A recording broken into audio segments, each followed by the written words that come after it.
አንድ የረመዳን ሌሊት እነ ሰይዶ ቤት። ደራሲ አሌክስ አብርሃም። ሩቅ ነው ሩቅ። እዚህ ጋር ቆሜ በብዥታ የሚታይ ልጅነት፣ ግን ደግሞ የብዥታው ጥራት። ያች መንደራችን ከሌሎች መንደሮች የተለየ ጠረን ነበራት። እንደ ወቅቱ እንደ ሁነቱ የሚቀያየር ጠረን። ልክ እንደ ሰው መንደራችን ጠረን ነበራት። ሰፈር በሚባል ብልቃጥ ኑሮና ነዋሪ የቀመመው የህይወት ሽቶ፣ የሚበዛው የቡና ዕጣን፣ የድፎ ዳቦና የዶሮ ወጥ ጠረን። እንዴ አልፎ አልፎ ደግሞ የጠላ ድፍድፍ ሽታ ሽው ይላል። ሌሎች አጎራባች ሰፈሮች እንደዛ አልነበሩ። በምስራቅ በኩል ያለው ሰፈር ጠላ ቤቶች ስለሚበዙበት ጠላ ነው የሚሸተው። በስተምዕራብ ብዙ ወፍጮ ቤቶችና የእህል መጋዘኖች ያሉበት ሰፈር ይገኛል። የአቧራና ፋንድያ ነው ጠረኑ። እህል የሚጭኑ አህዮች ስለሚበዙበት ይመስለኛል።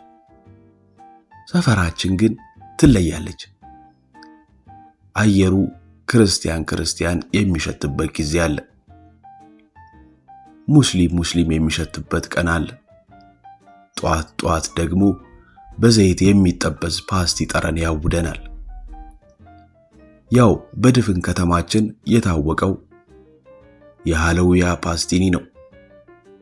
ሰፈራችን አንዳንዴ ደግሞ ፀሐይ የሚሸትበት ጠራራ ቀንም አለ። ያንን ቀን አልወደውም። ረሃብ ጠረኑ እንደዛ ይመስለኛል። ነዋሪው ተቆጥሮና ተመጣጥኖ በኮታ የሰፈረ ይመስል እኩል በኩል ነው። ወደ ታች ሰፈር ሙስሊም ይበዛዋል። መስጊዱም በዛው በኩል ነው። ወደ ላይ ሰፈር ክርስቲያን ይበረክታል። ቤተ ክርስቲያኑም ወደ ላይ ጉብታው ላይ ነው የከተመው። መሃል ላይ ካሉት ቤቶች አንዱ የኛ ቤት ነው።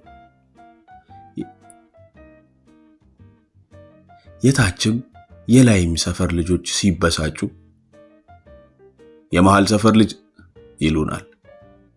ስድብ መሆኑ ነው። እርስ በርስ ሲጣሉ ደግሞ የላይኛው ወደ ላይ የታችኛው ወደ ታች ሊጎትተን ይሞክራል።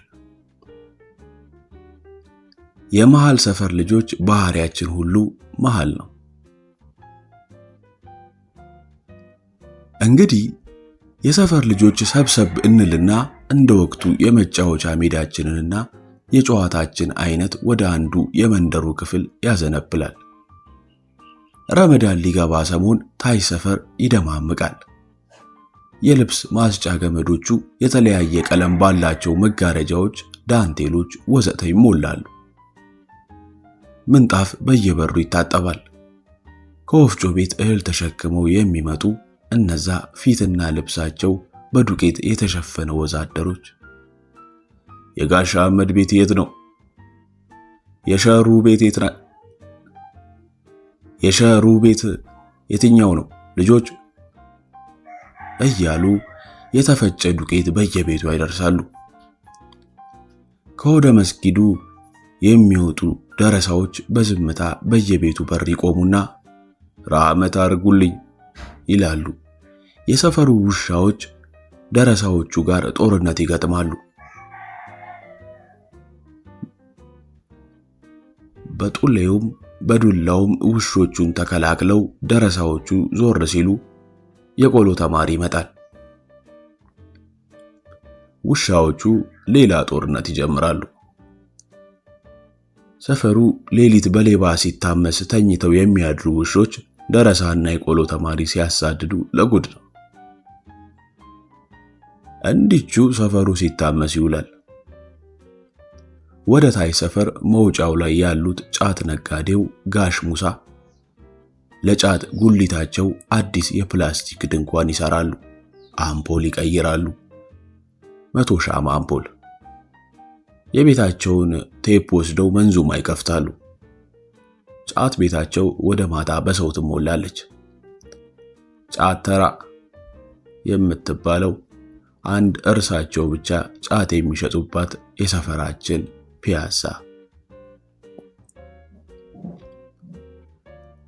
ከኛ ቤት ወረድ ብሎ ጋሽ አህመድና እማማ ኩብራ የሚባሉ ባልና ሚስት ይኖራሉ። ቤታቸው በር ላይ ትንሽ ሜዳ አለች። በዛ ላይ ብዙ ልጆች ስላላቸው ጠቅላላ የሰፈር ልጆች መዋያችን እዛ ነው። 7 ልጆች አላቸው። 7 የሚያሳዝኑ ባናቱ የተወለዱ ልጆች። ደግሞ ልጆቹ ሲያማምሩ። አባ አህመድ ቋሚ ስራቸው ምን እንደሆነ አላስታውስም። ብቻ በዛ ሰሞን የውሃ ልማት መስሪያ ቤት ለሚዘረጋው ውሃ የከመረው የግንባታ ዕቃ ነበር። እሱን ቀን በቀን ይጠብቃሉ።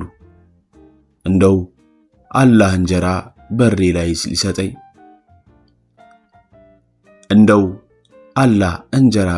ሲሰጠኝ እንጂ ይሄን የሚሸከም ሌባ ከየት ይመጣል ይላሉ የተከመረውን ግዙፍ የውሃ ቱቦ እየተመለከቱ።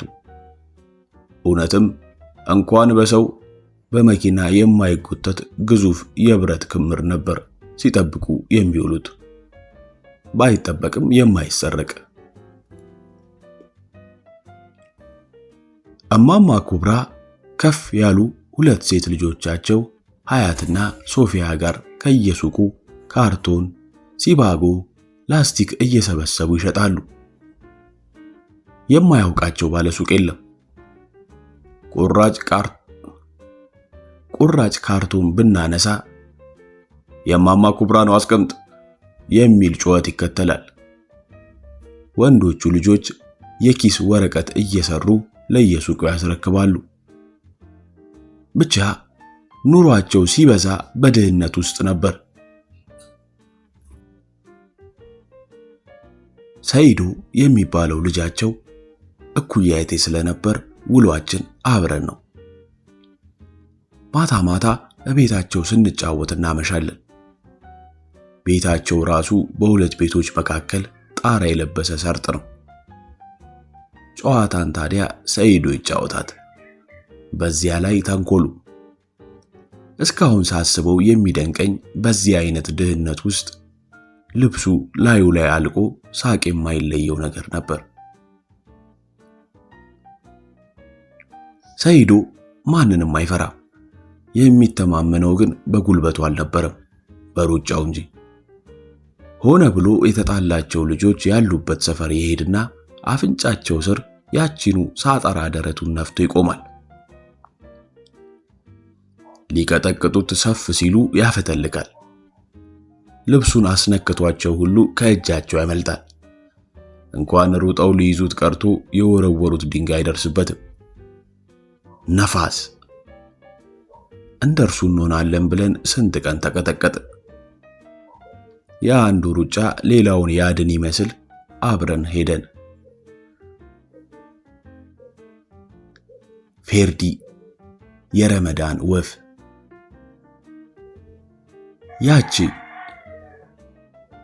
ያቺ ፌርዶስ ሁሌ ሰፈራችን የሚኖሩ አያቶቿ ጋር ለረመዳን የምትመጣዋ ቆንጆዋ ፌርዶስ መቼስ ረመዳን በመጣ ቁጥር ከአያቷ የምትሰማቸውን የሱባሆች ታሪክ፣ የቁርአን አንቀጾች ከቴምርና ጣፋጭ ስጦታ ጋር ትነግረናለች።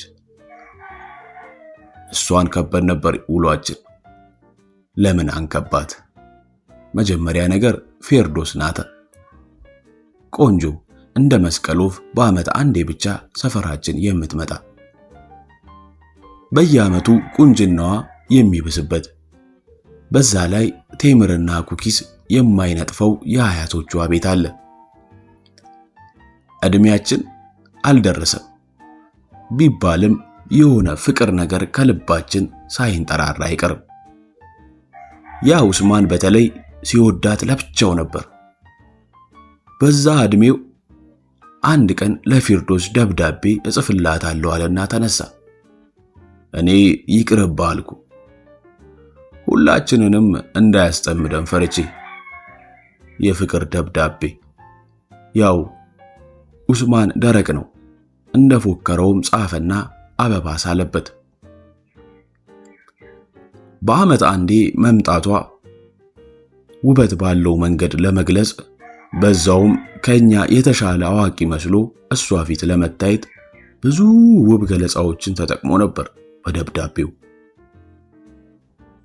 ፌርዲ የመስቀል ወፍ የሚል አገላለጽ አንድ ቦታ ላይ ጽፏል።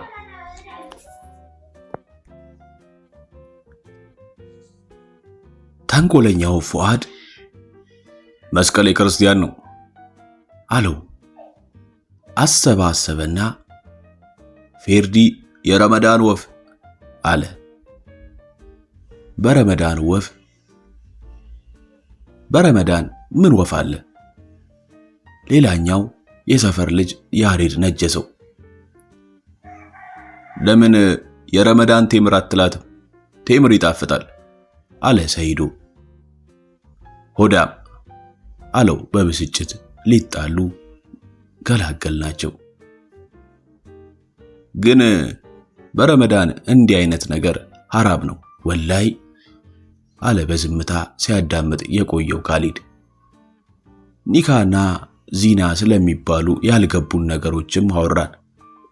በዚህ መንገድ የቀጠለው ንትርክ ከፍርሃት ጋር ተዳምሮ የደብዳቤውን ነገር በዛው አስቀረው። ለይለተ ቀድር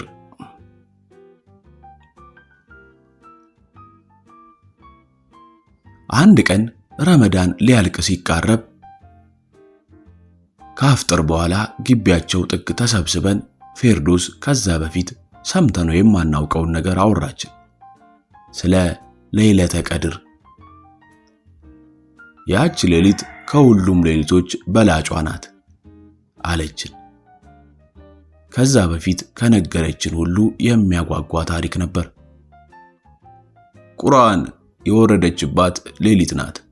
አላህ በዚች ሌሊት የለመናችሁትን ሁሉ ይሰጣችኋል። ኧረ እባክሽ! ወላይ የሁላችንም ጆሮ ቆመ። መቼ ናት ይቺ ሌሊት?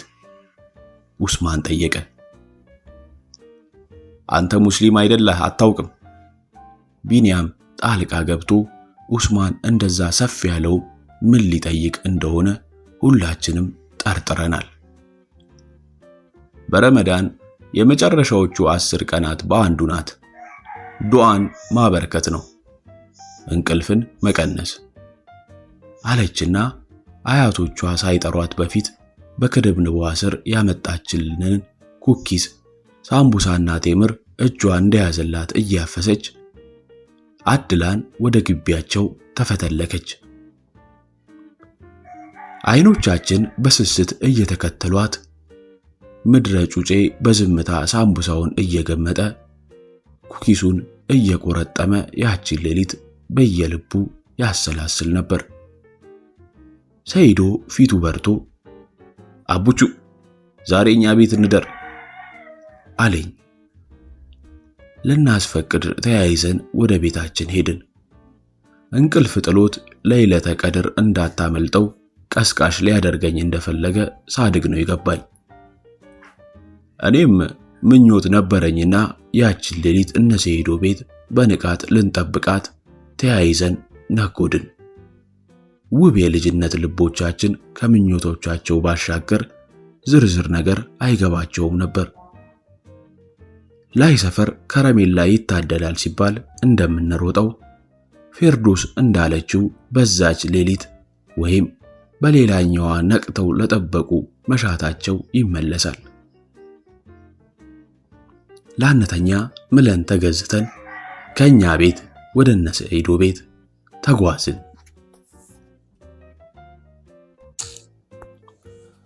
ወላይ ዛሬ ኡስማን አይተኛም። ለይለተ ቀድር ከሆነ አላህ ፌርዶስን ሚስቱ እንዲያደርጋት ዱዓ ያደርጋል። ምን ታደርግለታለች? እኔ ግን ሚስት አልፈልግም። አላህን አንዲት ነገር ብቻ ነው የምጠይቀው። አንዲት ነገር። ምን? ብዙ ብር። እናቴ በየሱቁ ካርቶን መልቀም አቁማ የሸ አማንን የሚያክል ቤት ሰርቼላት ሰራተኛ ቀጥሬላት ብዙ ስጋ፣ ሳምቡሳ፣ ቴምር፣ የሾርባ እህል፣ ጤፍ፣ ሩዝ ገዝቼላት ፍልስስ ብላ ትኖራለች። ለአባቴ ደግሞ ሱቅ ከፍትለታለሁ። ለማንም ዱቤ እንዳይሰጥ አስጠነቅቀዋለሁ። እሱ እንኳን ባስጠነቅቀውም ይሰጣል። ይስጥ፣ ግድ የለም። ዱቤ ከሰጠ ይከስራል። አንዴ ሲከስር ከዚያ በኋላ መስጠት ያቆማል። ለኔ ግን ለኢድ ነጭ ጀለቢያ ከነጥምጣሙና የሱዳን ሰንደል ጫማ ገዛለሁ። ከዛ ብሞትም አይቆጨኝም ወላሂ። ልክ አሁን የተመኘውን ሁሉ ያገኘ ያህል እየተፍነከነከ ነበር የሚያወራኝ። ወዲያው አወራሩን ኮስተር አድርጎ ልክ እንደ ትልቅ ሰው ጥልቅ በሆነ የሐዘን ድምፅ ቀጠለ። ሰሚራ ደግሞ ትምህርቴን አቋርጬ ጅዳ ሄዳለሁ እያለች ነው። ለማንም እንዳትናገር እሺ አቡጁ። እናቴ አለቀሰች። ቢፈልግ እዚሁ ችጋር ይግደለን አብረን እንለቅ እንጂ ከልጆቼ ተለይቼ ሰው አልሆንም አለች አለና ዝም አለ። ድምፁ እንባ እንደተናነቀው ያስታውቃል። ወደ ቤታቸው እየተቃረብን ነበር። ቆምንና ከመንገዷ ወጣ ያለ ቦይ ውስጥ ሽንታችንን መሽናት ጀመርን። አልተነጋገርንም፣ ግን በቃ ሁል ጊዜ የምንሸናባት ቦታ ናት። እየሸናን አቡቹ ለይለተ ቀድር አንተ ምንድነው ዱዓ የምታደርገው አለኝ። ድንገት ነበር የጠየቀኝ። አፈርኩ። እኔ ተንተባተብኩ። ነቅቼ ይባሃለ ወላሂ። አንተም እንደ ዑስማን ፌርዶስን ነው የምትፈልገው አይደል ብሎ ሳቀና ዑስማን ሳይቀድም ከልብ ዱዓ ማድረግ ነው። በቃ አንተኛም ዛሬ። ግን ዑስማን እኮ አባቱ ከሚቅሙት ጫት ሰርቆ ተደብቆ ይቅምና ፈጦ ነው የሚያድረው። አንድ ቀን ነግሮኛል አልኩት። ስጋት አድሮብኝ ነበር። እኔ ግን ሳስበው አላህ ፌርዶስን ላንተ የሚሰጥ ነው የሚመስለኝ። በምን አወቅ? አንደኛ የአባቱን ጫት ሰርቆ የሚቅም ልጅ አላህ እንዴት ዱዓውን ይሰማዋል? እንደውም ስንሞት ይጠየቃል። ሁለተኛ ዑስማን ተንኮለኛ ነው። አንተ ጅል ነህ። አላህ ጅል ይወዳል። ካላመንክ ነገ ፌርዶስን ጠይቃት። በስንተኛው ቀን ፌርዶስን አላህ ጅል ይወዳል ብላት ጅልና የዋ ይለያያል አለችኝ። የሰፈር ፈላዎች ግን እኔን ጅል ነው ወይስ የዋ በሚል ከዚህ በፊት የሰራሁትን እየጠቀሱ ተከራከሩ። ዋና ልንዋኝ ቦርከና ሄደን ለማንም ላለመናገር ተማምለን ሰፈር በወላጆቻችን ስንጠየቅ እውነቱን መናገሬን አንስቶ ያሬድ ጅል መሆኔን በመረጃ አስረዳ። እርሱማ አቃጣሪ ነው፣ እርሱማ አቃጣሪነት ነው አለ ቶማስ። ያኔ በርበሬ ታጥኖ ስለተገረፈ ቂም ይዞብኛል። እንደ ብርቅ በምትታይ ኳሴ እንደፈለጉ እንዲጫወቱ መፍቀዴን አንስቶ ሰይዶ የዋህ መሆኔን አስረዳ። ጭቅጭቁ ሲደራ ፌርዶስ ጣልቃ ገብታ አቡቹ የዋህ ነው ስላለች የዋህነት የጸደቀ። የኔ ቬቶ ፓወር። የነ ሰይዶ ቤት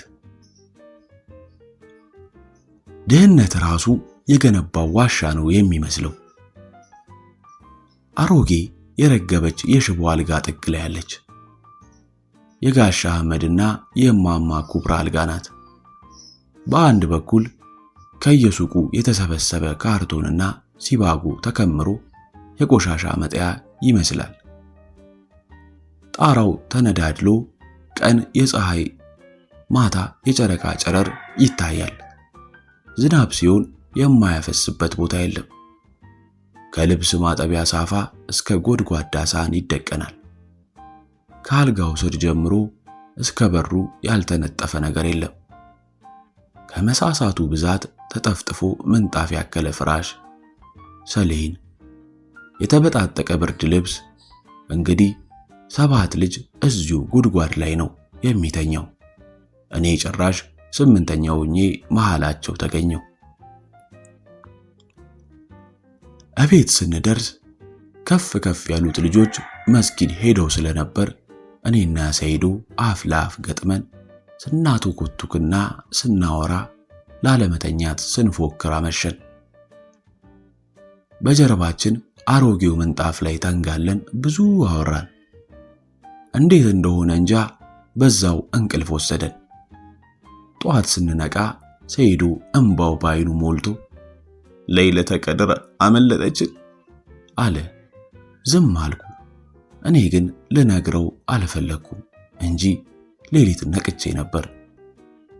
የእኔ ለይለተ ቀድር ዓለምን የማይበት አይኔ የተገለጠችበት ሌሊት ያቺ ነበረች። ስንት ሰዓት እንደነበረ እንጃ፣ ብቻ ቁንጫ እንደ ሰው ሲመሰልገኝ ከእንቅልፌ ነቃውና አይኖቼን በቀስታ ገለጥኩ። ከላይ የለመድኩት አይነት ብርድ ልብስ፣ ከበታች ፍራሽ የለም። አእምሮዬ የት እንዳለው ለማወቅ ትንሽ ጊዜ ወሰደበት። ብርዱ ለጉድ ነበር። መብራት በርቷል። የማንኛቸው እግር እንደሆነ እንጃ እንደ ማይክራፎን አፌ ላይ ተደግኗል። እንደ ጉዝጓዝ ከተመሳቀለ እግር የትኛው የማን እግር እንደሆነ መለየት ቀላል አልነበረም። አንድ የተቀዳደደ የብርድ ልብስ እንደ መረብ ጭንቅላቴ ላይ ተተብትቧል። ድንገት በብርድ ልብሱ ቀዳዳዎች መሃል ደብዘዝ ባለው የቤቱ ብርሃን እንደ ህልም ጋሻ አህመድ፣ እማማ ኩብራ፣ ሰሚራና ሌሎች 2 ትልልቅ ልጆች የቡና ሲኒ በተደረደረበት ረከቦት አጠገብ ሽሮ ወጥ ፈሰስ ያለባት አንዲት እንጀራና ላይዋ ላይ አንዲት ዳቦ በሰፌድ አቅርበው ምንጣፍ ላይ ተቀምጠዋል። እማማ ኩብራ ሌሎቹን ልጆች ልቀስቅሳቸው ያሉ መሰለኝ። ጋሻ አህመድ ተያቸው ይተኙ አሉ ቀስቀስ ባለ ድምፅ። እማማ ኩብራ መልሰው ተቀመጡ። ረመዳን ቴምር፣ ረመዳን ኩኪስ፣ ረመዳን ሳምቡሳና ሾርባ ሞልቶ የሚትረፈረፍበት ወር ብቻ ለሚመስለኝ እኔ ያች ሌሊት እድሜ ልኬን ከውስጤ የማትወጣ ሰቆቃ ነበረች።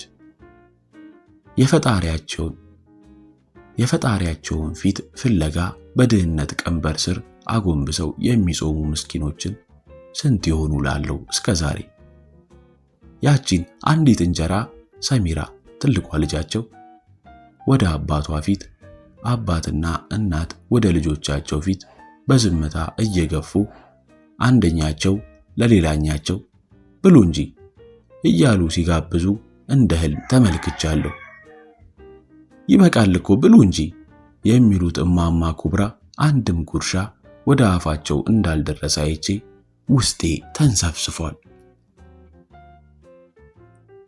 ልጆቹ እየተነሱ እጃቸውን ሲታጠቡ አባትና እናት ተመራርቀው ቡና ሲጠጡ ፊታቸው ላይ የነበረውን ለስላሳ የሐዘን ድባብ ታዝቤያለሁ። ጋሻ አህመድ ዝምታውን ለመስበር በሚመስል ድምፅ ሪዝቅ ያላ ነው አሉ። አባባላቸው ቀዳሚም ተከታይም ንግግር አልነበረውም፣ ወይም አልሰማውም። እንዲሁ ነው ያሉት።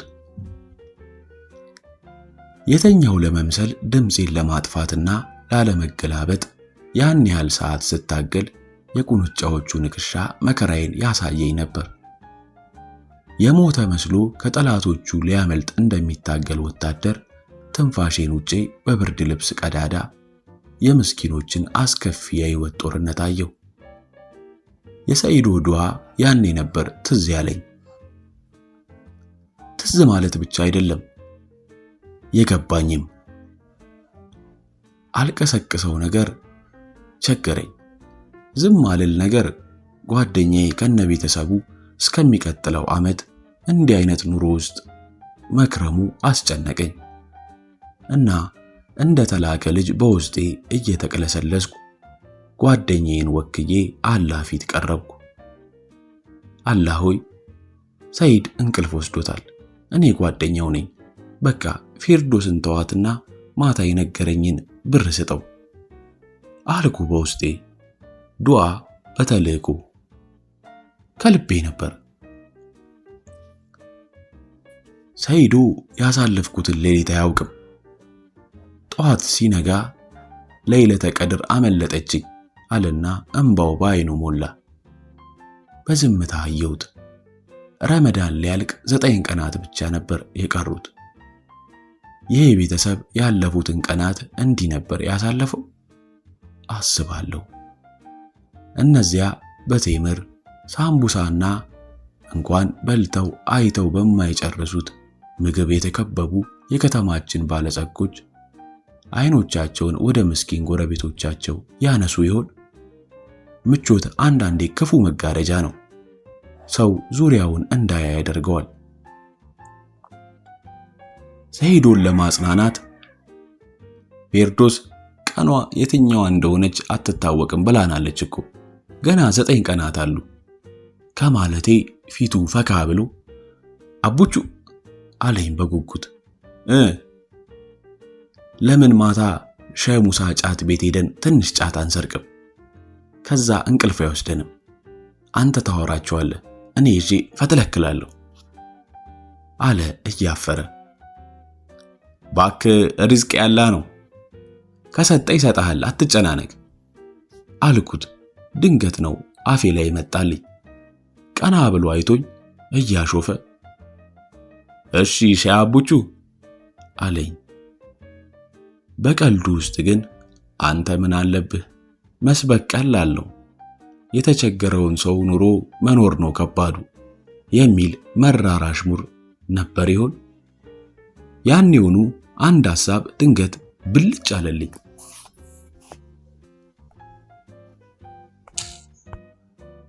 እነ ሰይዶ ቤት አድሬ ወደ ቤቴ ስመለስ እናቴ ያሴ ጎረምሳው እንደ ዱርዬ ድመት የትም ማደር ጀመርክ ደግሞ አለች። ልክ ምንም እንደማታውቅ ራሷ ፈቅዳልኝ ነበር ማታ ሄድኩት። እንዴ ፈቅደሽልኝ አይደል እንዴ ሄድኩት? አትመልስልኝ ደግሞ ይሄን በአፍንጫ ማውራት ከማን የተማርከው? ተጎረመሰና ተሞተ እና ልጁ ፊት ቤታቸው ልደርስ ስትለኝ እምቢ ብዬ ደግ ጎረቤቶቼ ጋር ልቀያይ ምን አይታብን ነው ይበሉ። ግድ የለም ይቺን ቀን እንዳትረሳት ካለች በኋላ ቁርሴን ጨጨብሳ ከትኩስ ሻይ ጋር አቀረበችልኝ። እየበላው ወዲያ ወዲህ ስትል አሴ ብዬ ጠራዋት። ደሞ ምን ቀረ? እነ ሰይዶ የሚበሉት ነገር የላቸው። ቆም ብላ አይታኝ እንደ ቀላዋጭ በየቤቱ እየዞርክ ወሬ አታመላልስ። አንተ ልጅ ነግሬሃለሁ፣ አሁን የቀረበልህን ብላ። ደሞ ያፈን ሳትውጥ አታውራ ተቆጣች። ትንሽ ቆይታ ተመልሳ መጣችና ቆይ የሚበሉት የላቸውም ማለት ምንድነው አለች በዛው ኮስታራ ድምጽ። ሳልጨምር ሳልቀንስ ሌሊት ያየሁትን አንድ በአንድ ነገርኳት። ዝም ብላ ፊቷን ቅጭም አድርጋ ስታዳምጠኝ ቆይታ ቆይ አንተ የሰው ቤት ስለላ ነው ሄድከው ወይስ ጓደኛ ጋር ጨዋታ? ወይ ጉድ! ይቺን ነገር ለአንድ ሰው ትንፍሽ ብትል ውርድ ከራሴ የታየ ሁሉ አይወራም ብላ እያኩተመተመች ወደ ጓዳ ገባች። አረማመዷ ግን ከወትሮ ፈጠን ያለ ነበር። የበላሁበትን ሰሃን ልሰጣት ወደ ጓዳ ስገባ ኩርሲ ላይ ተቀምጣ በትካዜ ነጉዳለች። እንደ ልማዳቸው አባቴ ጋር የተጣሉ ነበር የመሰለኝ። እንዲሁ ከእናቴ ስራ አልጠፋም። በተለይ የከፋት ከመሰለኝ አያታለሁ። ነገረ ስራዋ ይገርመኛል። አንዳንዴ መቆሜን ሳታይ ልታለፍ ስትል እንላተምና ምን እንደ እንቅፋት እግሬ ስር ይወጥፋል፣ ሂዱጣና ተጫወት ትለኛለች። ታዲያ የዛን ቀን ዕቃ ገዝታባቸው የማትጥላቸውን ፌስታሎች ከየወታተፈችባቸው እያወጣችና አለመንሸቆራቸውን እያረጋገጠች በርበሬ፣ ሽሮ፣ ቡና፣ ደግሞ ተለቅ ባለ ቢጫ ፌስታል የጤፍ ዱቄት፣ በሌላኛው ከሰል እየቀነሰችና ስትቋጥር ቆይታ አሁን መጣው፣ ቤት ጠብቅ፣ ደግሞ ውጭ ስጥ አስጥቻለሁ፣ ብቅ እያልክ ተመልከት፣ ነግሬያለሁ፣ ከዚች ቤት እግርህን ታነሳና የቆጣጠረችውን በነጠላዋ ከለል አድርጋ ወጣች። ትንሽ ቆይቶ ሰይዶ እየበረረ መጣ። እያለከለከና እየሳቀ ነበር። አቡቹ የላይ ሰፈር ልጆች ጋር ሄጄ ሊቀጠቅጡኝ ሲሉ አምልጫቸው መጣ። ለትንሽ አመለጥኳቸው አለ። የላይ ሰፈር ልጆች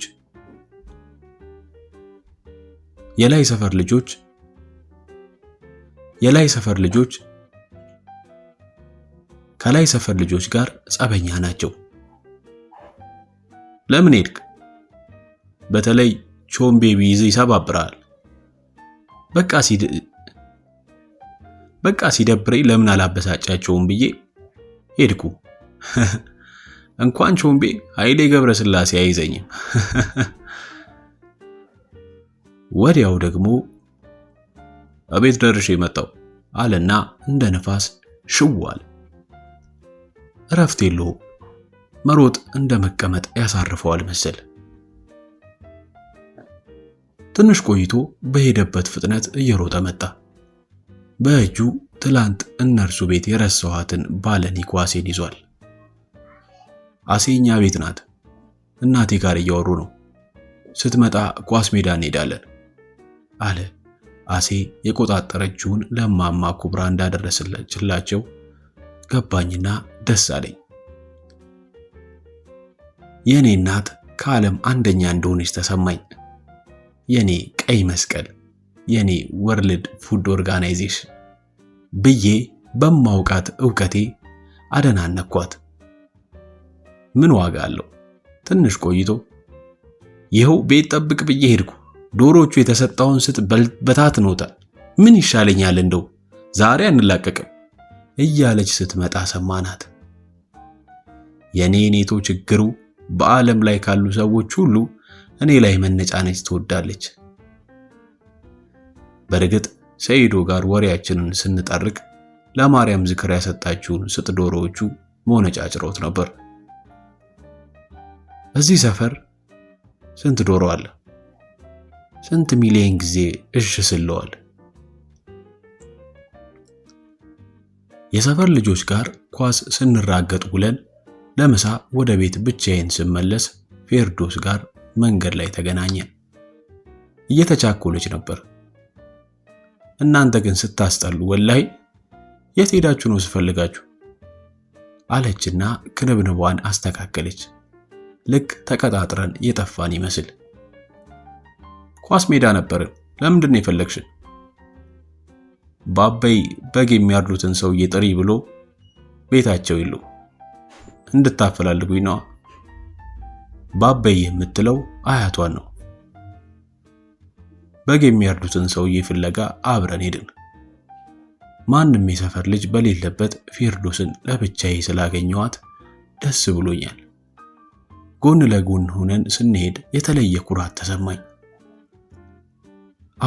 አውራት ብሎኛል። የሰፈራችንን ስርጓጉጥ አዋቂነቴን ለማሳየት በየአቋራጩ ወሰድኳት።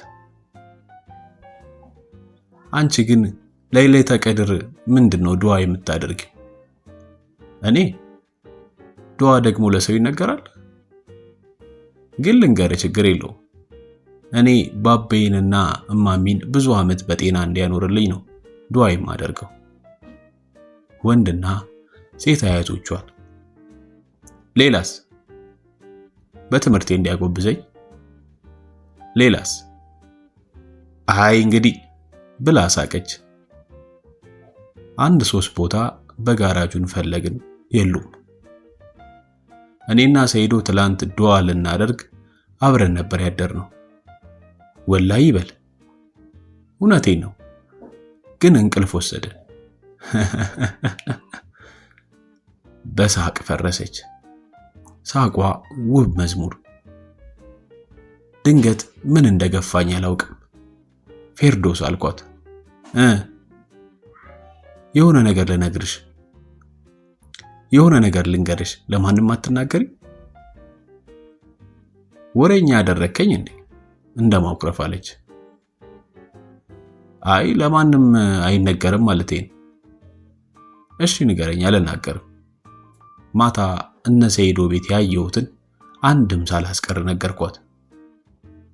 ትንሽ ፊቷ ቅጭም ብላ የሆነ ነገር ልትነግረኝ ስትጀምር በግ አራጁ ሰውዬ ፊት ለፊታችን አንድ ትልቅ ነጭ በግ በገመድ ቀንዱን አስረው እየጎተቱ አገኘናቸው። መልእክታችንን ተናግረን ሰውየው በግ የሚያደርሱበት ቤት ድረስ ተከተልናቸውና ሁለቱ ወደ እነ ፌርዶስ ቤት ሲሄዱ እኔ ወደ ቤቴ ሮጥኩ። አቤት እንደደረስኩ አሴ ርቦኛል። ውይ እርሻው ነው አጨዳው የደከመ ብላ ሾፈችብኝና ሂድና ወዲያ አቧራህን ታጥበና የማንንም እንሽቅ ስታቦካ በዋልክበት ልትበላ ነው? ቆይ ብቻ። ሌላ ዛቻ።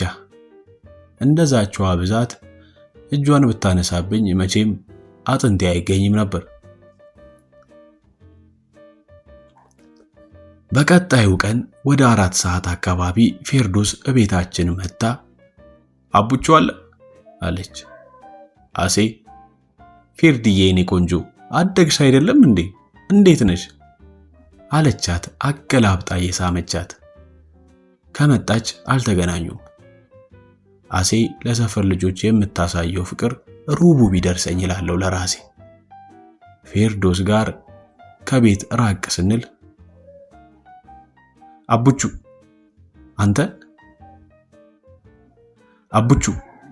አንተ ነገርከኝ አላልኩ?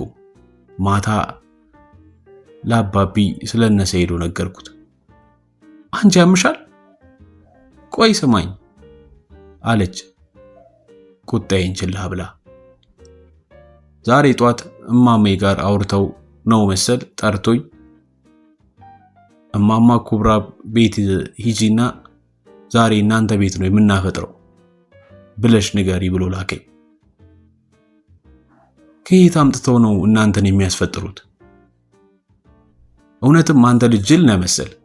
ማታ 11 ሰዓት ላይ እቤት እንድትመጣ እንዳታረፍድ፣ ወላይ ከምሬ ነው።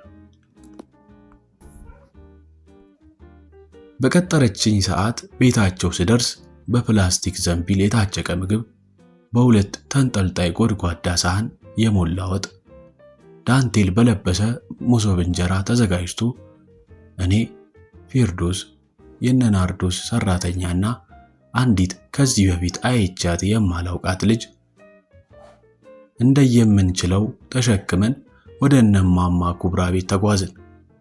እንግዲህ ማስፈጠር ማለት ወይ ጾመኞችን እቤት ጠርቶ አሊያም የሚያስፈጥሩበትን ምግብ ወዳሉበት ወስዶ አብሮ ማፍጠር መሆኑን በኋላ ፌርዶስ ነገረችኝ።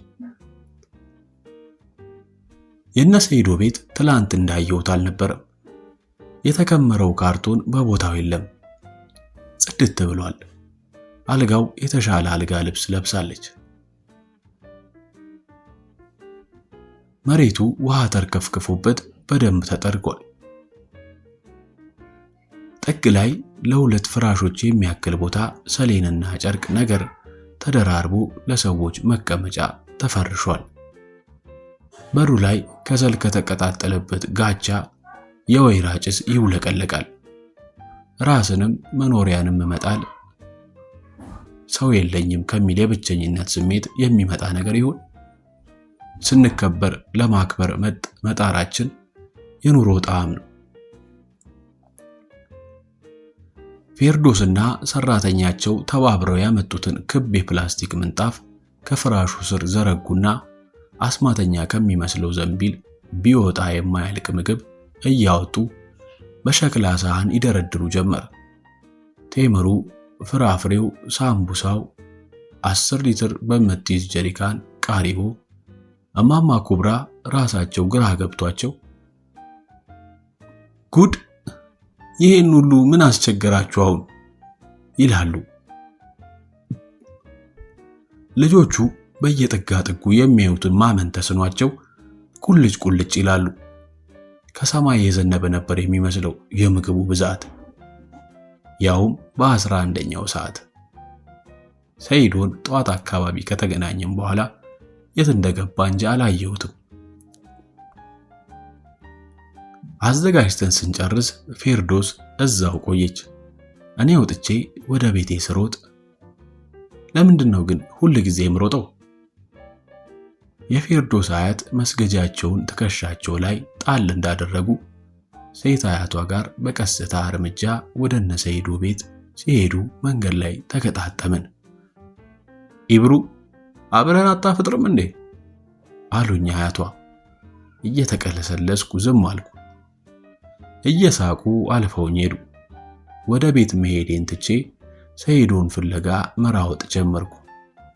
በመንደሩ ዱካው የለም።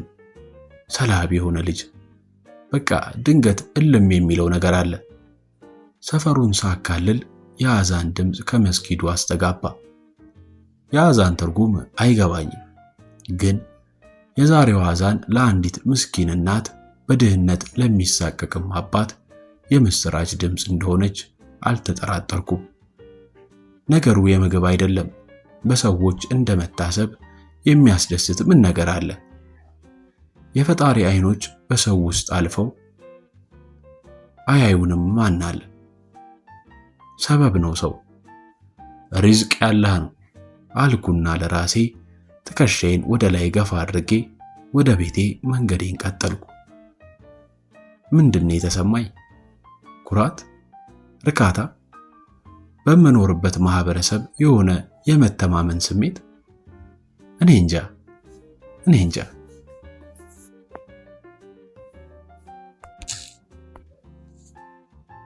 ያዘው ሌባ። ወደ ምሽቱ 1 ሰዓት አካባቢ ከታይ ሰፈር ድብልቅልቅ ያለ ጩኸት ተሰማ። የሰፈሩ ሰው ተንጋግቶ ወጣ። እኔም ዘልዬ ልወጣ ስል አሴ ማጅራቴን ይዛ ወደ ቤት ቆተተችኝና ጋሬጣ ምን ይሁን ምን ሳታውቅ ዘሎ መውጣት ምን ይሉታል? አርፈ ተቀመጥ ብላ አንባረቀችብኝ። እርሷ ግን ዘላ ወጣች። አባቴ ገና ስላልገባ በጩኸቱ ተጨንቃ ነበር። አባባ የማላውቀው ጠላት ያለው ይመስል ሁል ጊዜ ሲመሽ ስትጨነቅ ነው የምታመሸው። ድመትም ይጩህ ውሻ ዘላ ነው የምትወጣው።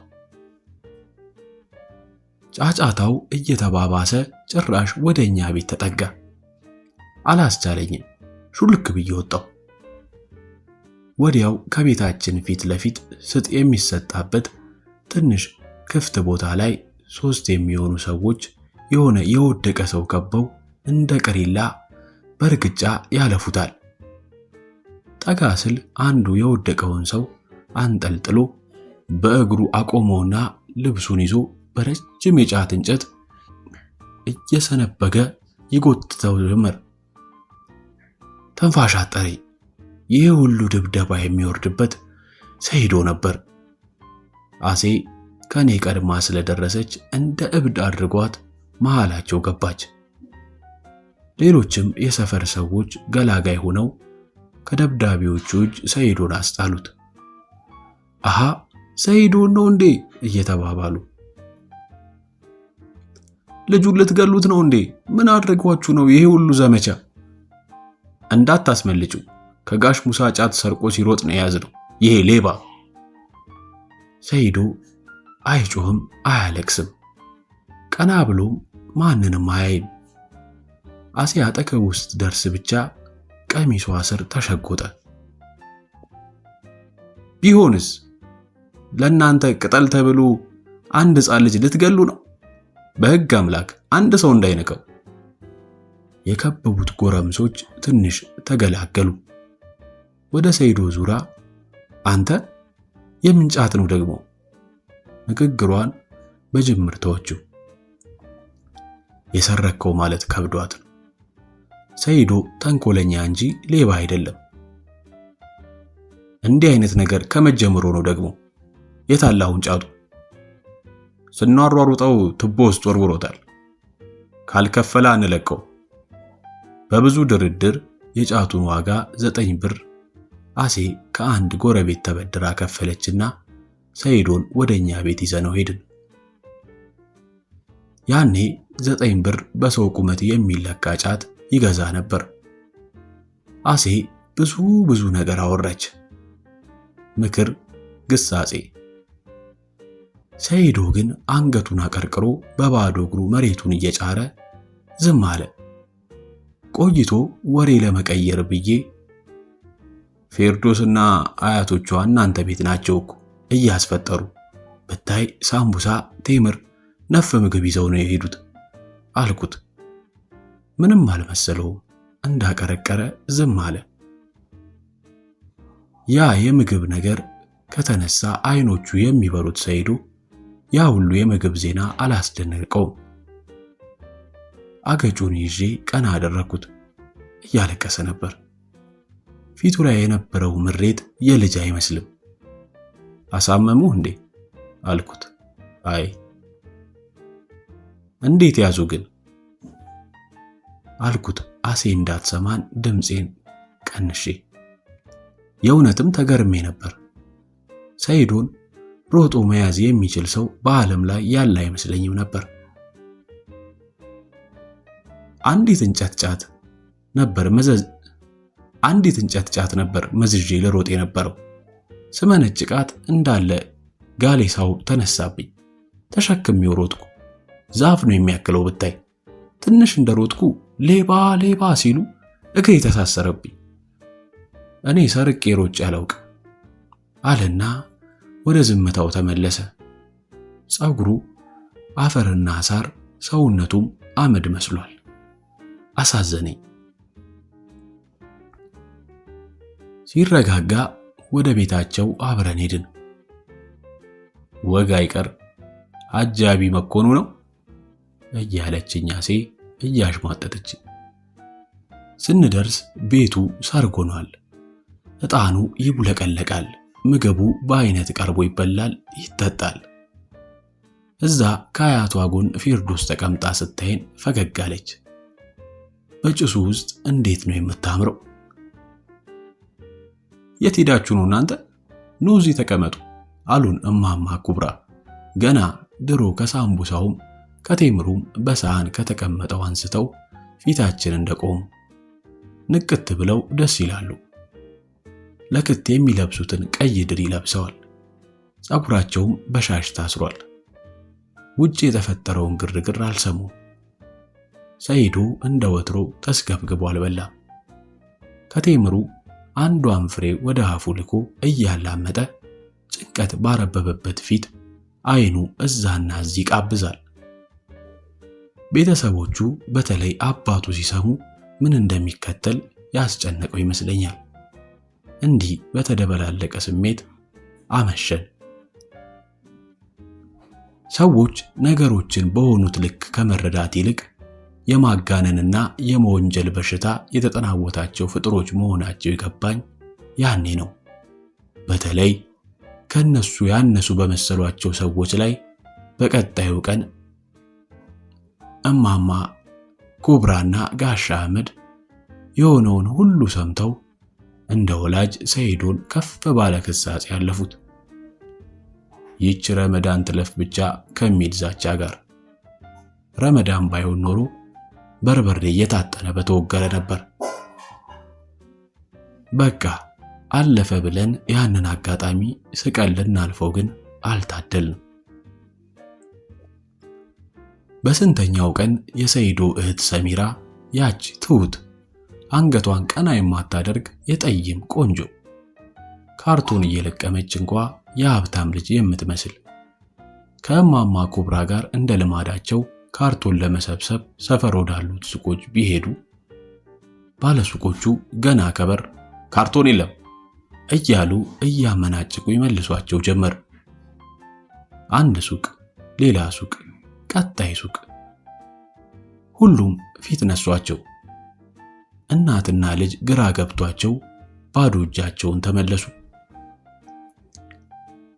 ይህች ካርቶን የምትሰበስበው ብዙ ልጆች ያሏት ሴትዮ ልጆቿ ጨርሰው ሌባ ሆነዋል፣ ተጠንቀቁ እያሉ ያ ባለጌ ጫት ሻጭ አባ ሙሳ ለነጋዴ ሁሉ አውርተው ነው አሉ።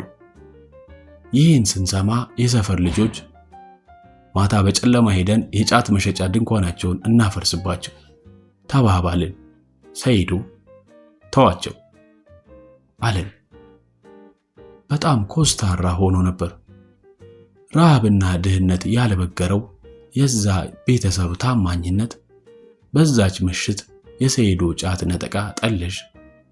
እንደውም አንዳንዶቹ እኔና ሰይዶ ተያይዘን ስንጓተት የሚያውቁን ባለሱቆች እኔንም በአይነ ቁራኛ ያዩኝ ነበር። አንድ ቀን ቡና ግዛ ተብዬ ደንበኛችን ሱቅ ሄድኩ። ካፉ የፈጠነ ወረኛ ነገር ነው። ያውም እድሜ ልኩን ሚዛን በመሸቀብ ማንም ጋር ሲጣላ የሚውል ሌባ። ብቻዬን ቆሜ እያየኝ ምን ፈለጋችሁ እናንተ ሞላጮች ብሎ አረፈው። መጀመሪያ ዞር ብዬ ዙሪያዬን አየሁ። ማንም የለም። ገባኝ። ገብቶኝ ዝም አላልኩም። ማን ነው ሞላጭ አልኩት። ሞኝህን ፈልግ፣ እኔ እንደ ጋሽ ሙሳ እንዳልመስል አንዲት ነገር ታነሳና ወገብህን ነው የምቆርጠው አለኝ በማስፈራራት። ደሜ ፈላ። መጀመሪያ የምፈነክትበት ነገር በአይኔ ፈለኩ። በኋላ በሩ ላይ በጆንያ የተቀመጡ ቅመማ ቅመሞች፣ ተልባ፣ ኑግ ምናምን አሉ። ቀጥ ብዬ ሄጄ 25 ኪሎ የሚሆን ቅመም የያዘውን ጆንያ ባለ በሌላ ኃይሌ ገፍትሬ እንዳለ በሩ ላይ ያለው ትቦ ውስጥ ሞጅሬው ወደ ቤት የተፈተለኩ። ያዘው ያዘው ያዘው ባለሱቁ እብድ የሚያክል የቤት መቀርቀሪያ ይዞ እያሯሯጠኝ ስከንፍ፣ አባቴ ደግሞ ለምሳ ወደ ቤት ሲመጣ ተገጣጠምን። ዘልዬ ተጠመጠምኩበት። አቤት የተሰማኝ ሰላም ረፍት! አባቴ ከሰማይ ሰማያት እኔን ሊከልል የተላከ መልአክ መስሎ ታየኝ። እስካሁን አባት ሲባል ይሄ የመጀመሪያ ትዝታዬ ነው። ወደ ኋላው ዞር አደረገኝና በሰውነቱ ከልሎኝ ከፊቴ ቆመ። ባለዱላውን ምንድነው ያዝከው? ይሄን ሕፃን በሱ ዱላ ልትመታው ነበር አለ በማውቀው ቁጡ ድምፅ። ባለሱቁ አባቴ መሆኑን አላወቀም። እጀብደው ይሄን የሸርሙጣ ልጅ አለና ወደፊት ተንደረደረ። ልጁን በመቀርቀሪያ ሊገድል መጣ። የተከበረች ሚስቱን በጸያፍ ስድብ አዋረደ። አባቴ ያ በወጣትነቱ የሶማሊያ ጦር እንደ ከብት የነዳ አባቴ የኤርትራን ተራሮች በመተረይስ ሲያርሳቸው ኖሮ ቆስሎ ጡረታ የወጣ ወታደር አባቴ ከብረት የጠነከረ ክንዱ ድንገት ተወነጨፈ። ባለሱቁ ከነዱላው ሰማይ ደርሶ ሲፈርጥ ዳግመኛ ይነሳል አላልኩም ነበር። አንዴ በእርግጫ ብሽሽቱ ላይ ደገመውና በል ተነስተህ ሂድ ቢለው ተነስቶ ወደ ሱቁ ሳይሆን ወደ ሌላ አቅጣጫ እየተንገዳገደ ሮጠ። መጋኛ የመታው ሳይመስለው አይቀርም። ዞሮበት ነበር። በአባቴ ያደረብኝ ኩራት ተናንቆኝ ደረቴን ነፍቼ እንደቆምኩ ሰማይና ምድሩን የሚያደበላልቅ ኩርኩም አናቴን ቆፈረው። ገጭ! እኔም ወደ ተሳሳተ አቅጣጫ ልሮጥ መንገድ ጀምሬ ነበር። አባቴ እጄን ለቀም አድርጎ ምን አርገ ነው አለኝ በቁጣ። በዛ ሰዓት እንኳን ያደረኩትን ስሜን ቢጠይቀኝ አላስታውስም ነበር። የአባቴ ኩርኩም 10 ዓመት የቆመ መኪና ያስነሳል ብል ያልቀመሰው ግነት ይመስለዋል።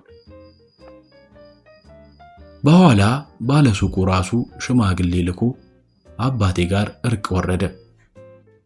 አባቴም የደፋሁትን ጥቁር አዝሙድ የሚባል ቅመም ዋጋ ከፈለ። ባለሱቁ እንኳን አልቀበልም ብሎ ነበር። ውሰድ ብያለሁ ውሰድ ሲለው ተቀብሎ የአባቴን እጅ ስሞ ሹልክ አለ። ከዛች ቀን ጀምሮ እንኳን ሊናገረኝ የስሙኒ አድሩስ ስለው የ50 ሳንቲም ስኳር እየመረቀ ነበር የሚሰጠኝ። የሰፈሩ ሰው ታዲያ አቡቹ ያ ባለሱቅ ለአንተ በደንብ ይመርቃል፣ እስኪ የ50 ሳንቲም ቡና ግዛና ና ቱ ይቺ ምራቅ ሳትደርቅ ይለኛል። ውብ ልጅነት እንደ ቀብር አፈር እየተጣደፈች ወደ ጊዜ ጉድጓድ ስትዳፋ ብዙ ዓመታት አለፉ። ብዙ ውብና ብዙ አሳዛኝ የህይወት ገጠመኞች። አደግን ማለት ድፍን ነው ቃሉ። እድገታችን እንደ ጥሬ ካብ የብዙ የኑሮ ድንጋዮች ንብርብር ነው። ጥሩ ግንበኛ የገጠመው እየጠረበ ያማረ ግንብ ሆነ። ቸልተኛ ግንበኛ እንደፈቀደው የካበው ማንነት በጎለጠሙ ድንጋዮች ውሃ ልኩን እየሳተ ተጣሞ ለሌሎችም ዕዳ ሆኖ ቆመ። የባሰበት ተናደ። አንዳንዶች በጣም ትንሾች ራሳቸው ለራሳቸው ግንበኛ ሆነው ነጋቸውን በብዙ ላብ ሰሩ። ውብ ልጅነት የሰበሰበን የአንድ መንደር ሕፃናት ማደግ በየፊናችን በታተነን። ያች ሰይዶ ጫት ነጥቆ የሮጠባት ምሽት ሰይዶን ብቻ አይደለም፣ የሰይዶን ቤተሰብ ብቻም አይደለም፣ የሰፈሩን ድባብ ለወጠችው። ሰይዶ በአንድ ምሽት ተለውጦ አደረ ቢባል ማን ያምናል? ተለወጠ። እርሱ ባለበት ተንኮል፣ ሳቅ፣ ቀልድ፣ ልፊያ የማይጠፋው ሰይዶ ዝም አለ። ዝምታው የልጅ ዝምታ አልነበረም። ሩጫው ቆመ። ሁሉም መዳረሻ ጨለማ ከሆነ ወደ የት ይሮጣል? እዛ የመለጥናቸው እዚህ በሌላ ሰበብ ከያዙን ከማን ለማምለጥ ይሮጣል?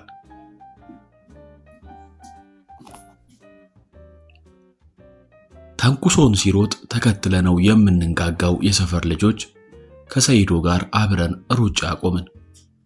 ኡስማን መነጫነጭን፣ ቶማስ እየጮሁ ማውራትን፣ ተስፋዬ ባሪያው የባለጌ ወሬን፣ ያሬድ ተደብቆ ወደ ወንዝ ሄዶ መዋኘትን፣ ፌርዶስ መለኮታዊ ተስፋን፣ ሰይዶም ሩጫን ለመንደራችን አበረከቱ።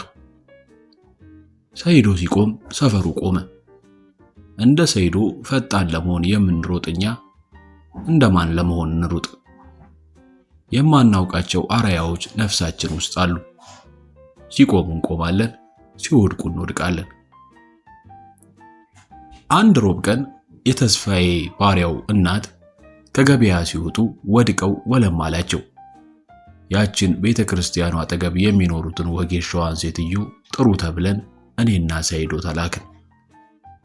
በላይ ሰፈር ስናልፍ ድንገት መንገዳችን ላይ እነዛ ነገረኛ የሆኑ የላይ ሰፈር ልጆች ተገጣጠምን። እኔ ገና ሳያቸው ተፈተለኩ።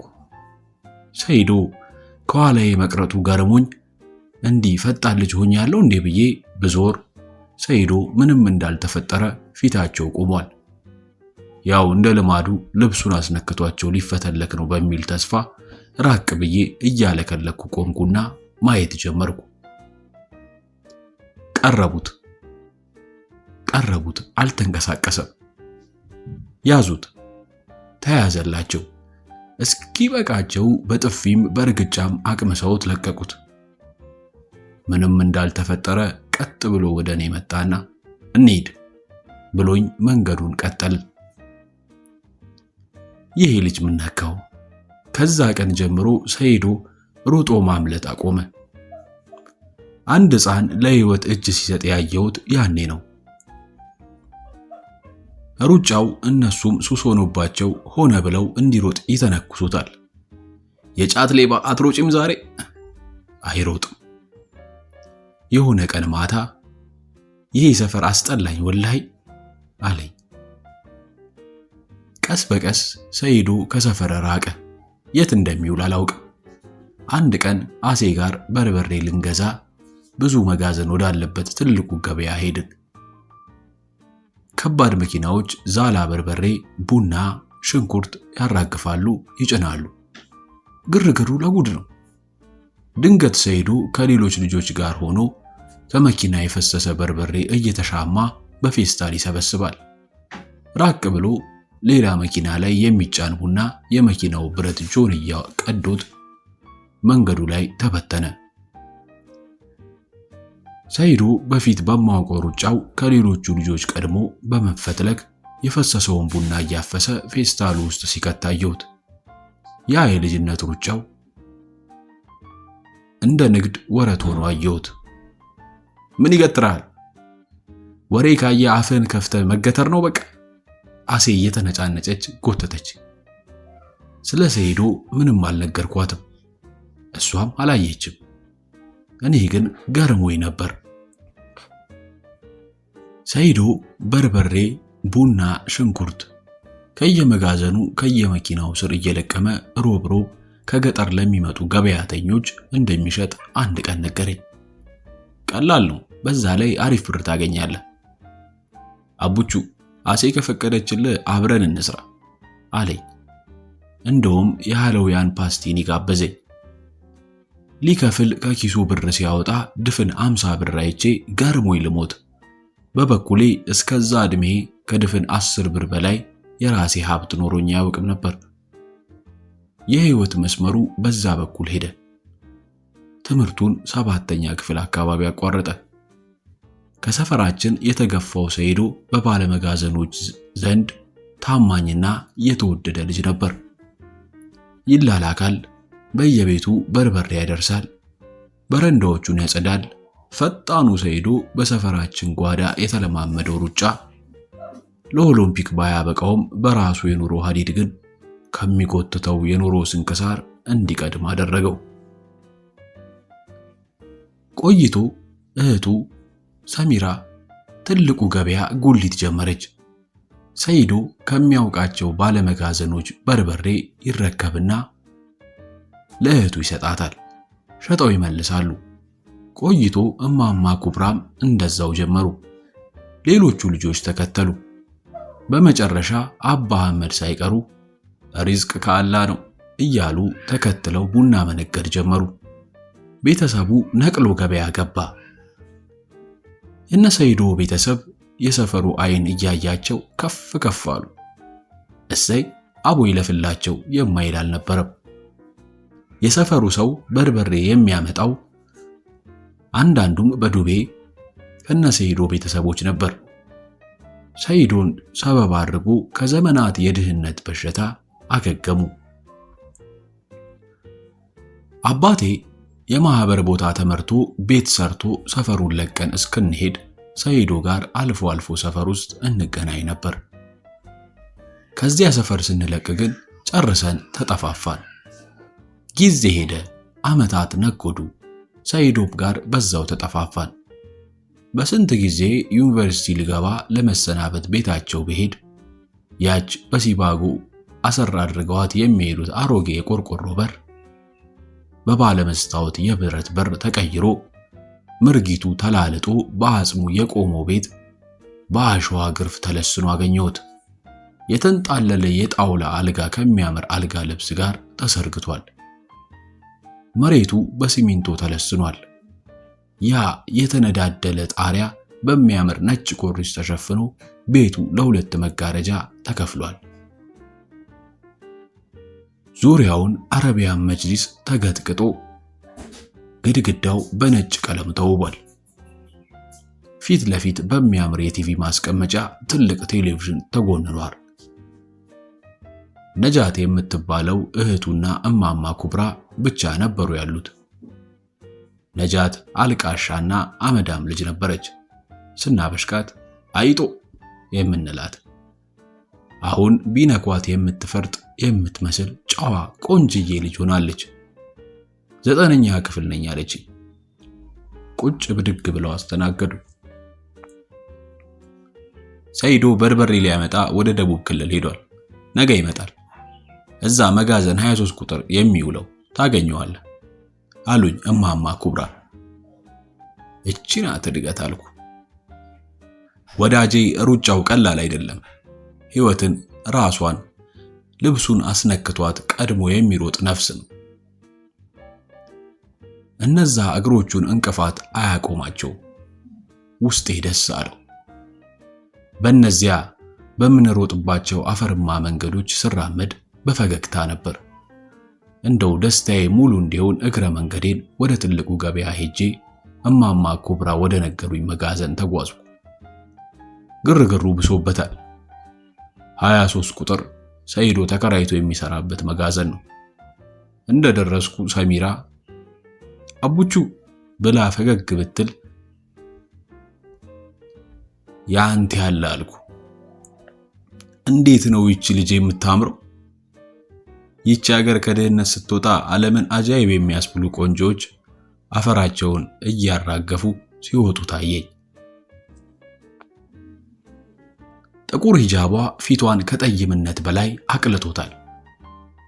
መጋዘኑ በር ላይ ቆማ ወዛደሮች በርበሬ ሲጭኑ እየመዘገበች ነበር።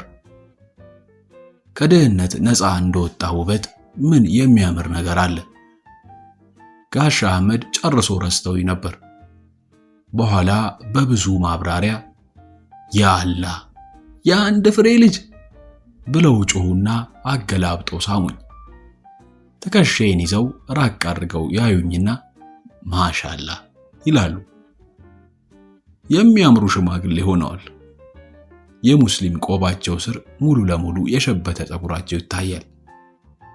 እኔ ግን የደነቀኝ የሰሚራ ነገር ነው። በዛች ቅስበት እንኳን ስንቱ ሹፌር ስንቱ ነጋዴ በአይኑ ሲቀላውጣት ታዘብኩ። ማሻአላህ የሚያስብል ውበት። ዩኒቨርሲቲ ልሄድ ልሰናበታችሁ ነው የመጣሁት አልኳቸው ጋሻ አህመድን። ማሻአላህ ማሻአላህ ማሻአላህ። ኢብሩ ታዲያ አትጨነቅ፣ አንጎልህን አታስጨንቅ። ትምህርትም ሲበዛ ጥሩ አይደለም። ሪዝቅ ከአላህ ነው። ከሰሚራ ጋር ተያይተን ተሳሳቅን። ጥርሷ እንደ ጨረቃ ለስላሳ ብርሃን ይረጫል። የቆዳዋ ጥራት ላይን ይለሰልሳል። እስካሁን እንዴት አላገባችም አልኩ በውስጤ።